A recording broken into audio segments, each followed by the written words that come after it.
और अब बात उस शौर्य की, उस अदम्य साहस की जिसे पूरी दुनिया सलाम कर रही है, उस अदम्य साहस की जो वीरता की कहानी कहती है, जिसका सम्मान किया गया।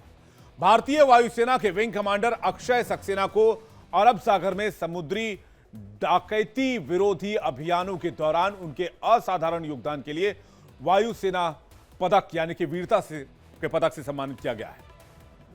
लेकिन अक्षय ने ऐसा किया क्या? विंग कमांडर अक्षय सक्सेना को सेना पदक से सम्मानित क्यों किया गया? इसकी कहानी अगर आप सुनेंगे तो आप चौंक जाएंगे, आप गर्व से फूले नहीं समाएंगे। विंग कमांडर अक्षय सक्सेना समुद्री लुटेरों के खिलाफ चलाए गए एक मिशन का हिस्सा थे। अरब सागर में 16 मार्च को समुद्री लुटेरों ने एक व्यापारिक जहाज पर कब्जा कर लिया था।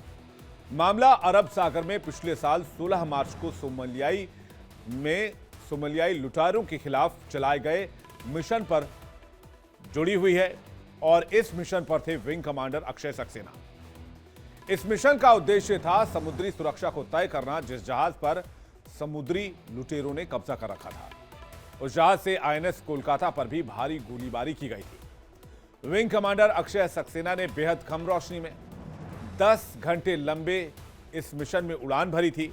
उन्होंने कमर्शियल जहाज के 17 क्रू मेंबर को बचाने के लिए 2 हमलावर क्राफ्ट बोट और 18 मार्कोस कमांडोज की एक टीम को हवाई जहाज से सोमालियाई तट पर उतारा था।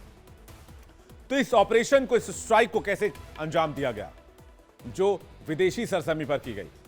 सुनिए कैसे इस असंभव मिशन को संभव बनाया गया। अब आपको बताते हैं कैसे भारतीय वायुसेना के विंग कमांडर ने इस असंभव से काम को अंजाम दिया। दरअसल जहां इस मिशन को अंजाम देना था, यानी जिस जहाज पर समुद्री लुटेरों ने कब्जा किया था, उसे काउंटर करने के लिए ऑब्जेक्टिव एरिया सोमालिया तट के पास 2 हमलावर क्राफ्ट बोट और 18 मार्कोस कमांडोज की एक टीम को पहुंचना था। मार्कोस कमांडोज जो देश की सबसे एलीट कमांडोज में गिनी जाती है, जिसे मरीन कमांडोज भी कहते हैं। मिशन का ऑब्जेक्टिव एरिया 1450 समुद्री मील था, जो एनएम में था। एनएम का मतलब भी आपको बता देते हैं, एनएम 1.8 नॉटिकल माइल यानी कि 1.8 किलोमीटर का होता है। यहां तक सेना की टीम को पहुंचाने के लिए C-17 एयरक्राफ्ट से कैप्टन विंग कमांडर सक्सेना ने कम रोशनी में उड़ान भरी।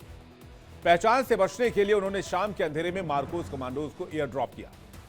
इसमें सबसे बड़ी बात यह भी थी कि आखिरी समय में ड्रॉप लोकेशन को चेंज किया गया था। लेकिन इसके बाद भी विंग कमांडर अक्षय सक्सेना ने सटीक और सुरक्षित एयर ड्रॉप कराया, जिसके बाद इस मिशन को अंजाम दिया गया। और इस मिशन को अंजाम देने के बाद न सिर्फ 17 भारतीय को वहां से छुड़ा गया, बल्कि इस मिशन को सफलतापूर्वक पूरा भी किया गया। इसकी चर्चा अब पूरे देश में ही नहीं, पूरी दुनिया में हो रही है।